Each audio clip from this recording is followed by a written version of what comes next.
And that's why you need a platypod, no doubt.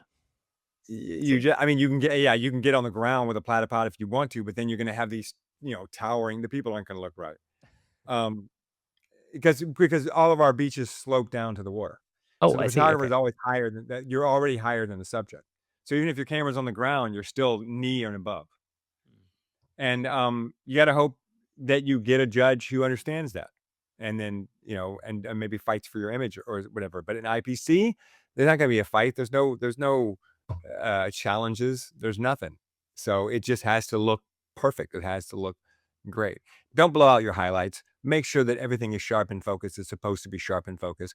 Make sure that there is a obvious focus to the image.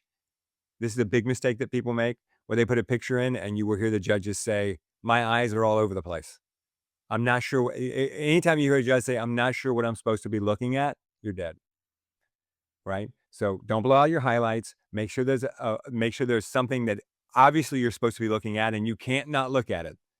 The way the picture is composed is so that you've got to look. Your eye is drawn instantly to that thing. Make sure that thing is sharply in focus. And then if it's portraiture work, there's all the little things that you can do with portraits that you're supposed to know about posing. Like, don't let the nose break the plane of the cheek. If they're, don't, make sure you can see both eyes. That kind of stuff that a portrait photographer will immediately ding you for. So the most common, I would say, watching IPC, I would say the most common thing that you hear is lack of focal point as far as what I'm supposed to be looking at, center of interest, and actual focus on the image. Those are the two probably most common things that you'll hear the judges just go, you know, no, I'm not sure what I'm supposed to be looking at there. When that picture comes up, you want their eyes to go right to the thing that's supposed to be looking at, and they can't look away. Yeah. Their eyes try to wander away, but it just comes right back because there's just nothing else out there that I want to look at. That's what I want to look at. That's impact. A picture that does that, boom. When they come up on that screen, if the judges just goes snap and his eyes snap, and their eyes snap instantly to the picture on the left and the face of that baby, right off the bat, that baby's got a leg up on the picture on the right. One of the things that I come across a lot in competitions, especially on the club level, are certain cliches, like birds on sticks, for example. I don't know how many times I've seen bloody birds on sticks. It's unbelievable. I'm at the point where I'm more interested in the stick than the bird, at this point. I have several categories that are like that for me too. Yeah, Yeah. so my question would be, is it a good idea to enter images that are part of a cliche like that? Because here are the two competing logics. One could be, well, the reason why there are so many of those images is because they're clearly popular. Otherwise people wouldn't be entering them. Or is it a case of don't do that because these cliches are so overused that any judge worth their soul is gonna, puke and run out the room screaming in pain. So Well, what's your it's advice so on that? hard. I mean, because you're like, I take pictures of birds. That's what I do. They're gonna be on a stick, you know? Um, so it really becomes a case of it better be the best bird on a stick you've ever seen, because judges absolutely will get burned out. Judges will absolutely be like, you know, "Oh my god, I've seen this 100 times." Like, there'll be something that will come along with Photoshop or something like 10, 15 years ago, there was this, turning up, shadows and so forth, and you get this real crunchy look, and, like, for a year, oh man, that thing was tearing up competition, and then the next year, people turned in the same sort of pictures, and suddenly they were scoring 10 points lower. Because we've seen that.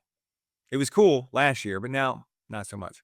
Um, I have my personal favorite is, I don't know if you guys have air shows in Yes. England? You have air Yeah. shows? Yeah. Okay, air shows. I'm so sick of seeing a picture of the Thunderbirds or the Blue Angels if flying in formation. It's like, okay, that's a good picture of airplanes, but I've seen that picture 100 times, you know?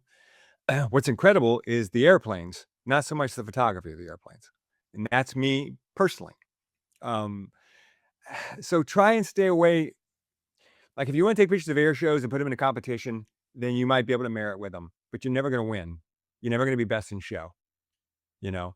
A bird on a stick, unless that bird is doing something incredible, it's probably not gonna be best in show.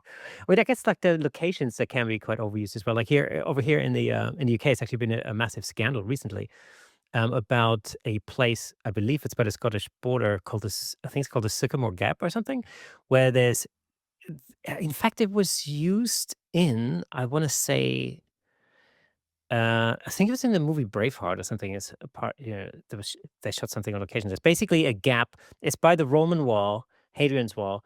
So there's remnants of the Roman wall, and then there's like there's two hills, and there's a gap in the middle, and right in the center of that is a sycamore tree. And so it's an outstanding location. It's very identifiable. It's very recognizable, and of course, it's been photographed to death. Yeah. In any at any time of year, in any weather, in any color, in black and white or whatever. Over the last 100 years, I guess. And recently, here's the scandal: two idiots in their early 20s got high, got a chainsaw out, went out there in the middle of the night and cut that damn tree down. Yeah, I think I heard about that. Unbelievable. Um, So, I mean, from what you were saying, I'm guessing that, getting that photo that everybody else gets at that location is probably also it's gonna be difficult to win a competition with that because I'm guessing that judges would have seen that location. We have a place, here in America called Horseshoe Bend, and it's a river that makes a complete bend, right? Like a big circle. And you can look it up. Go to Google Earth and look up Horseshoe Bend in America because it used to be there's a highway and you pulled off the road there off the highway and then you hiked across the mesa because it's like in Arizona or someplace like that. The flatlands there until you got to the edge where there's Horseshoe Bend and photographers would go out there and they set up a big tripod and they would get these beautiful Horseshoe Bend pictures. Now there's a road and a parking lot and bathrooms and everything else from all the people who just go to take a picture of Horseshoe Bend with their phone. So you can go take a picture of Horseshoe Bend and put it in competition, but we've seen that picture a million times. There's a place, um, I forget what it's called, but there's a place where there's a canyon. There's like a cave, and the light comes in from the top, Mhm. and you have to pay like $150 to be part of a group that is taken to that. And then you go in there and you see it, and then you have so many seconds to take the picture. And everyone sets up, and then he takes dust off the floor and he throws it up into the light. And you get this picture of the beams coming in and the dust and the light. And we've seen that picture 100 million times, and you're not going to do really well in competition with it, probably. But the question I have, you kind of alluded this too, is just as a photographer, what's interesting to you about that you want to go take a picture of something that's been done 100 million times? If you're on vacation, if I'm on vacation and I go see that tree, I'm going to take a picture of that tree. But to make a special trip just to take a picture of that tree when everyone else is already doing it, that doesn't have any interest for me.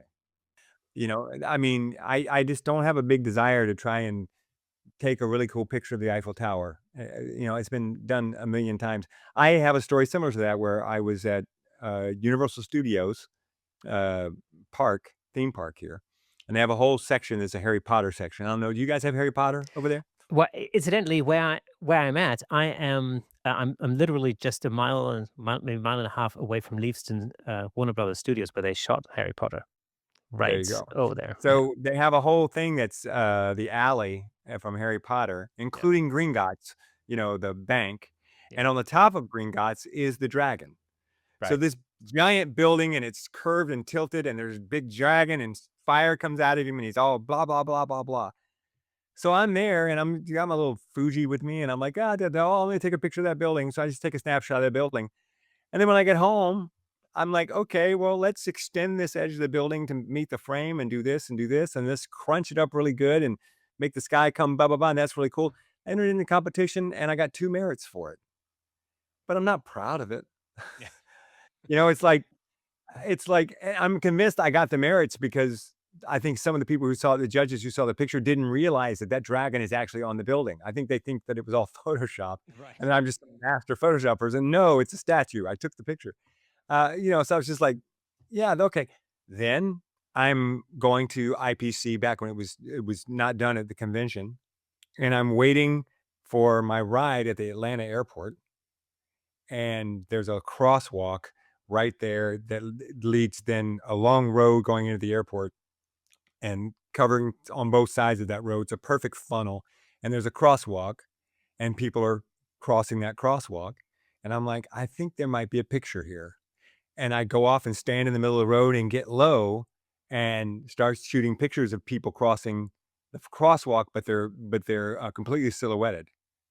And I get a picture of a woman dead center in stride with a backpack and her headphones on, perfectly where she needs to be, perfectly posed the way she needs to be. And I loved it. And that's the one that entered in the competition 3 times until it merited. And I still consider it to be one of the best pictures I've ever taken. And it's in a place where no one in a million years would think there's a picture here. Yeah. You know, so for me, finding a picture where there is none is a big part of the satisfaction of being a photographer. Thank you so much for tuning in. If you enjoyed that clip, then press here for the full episode in glorious Technicolor. Hey, and don't forget to subscribe.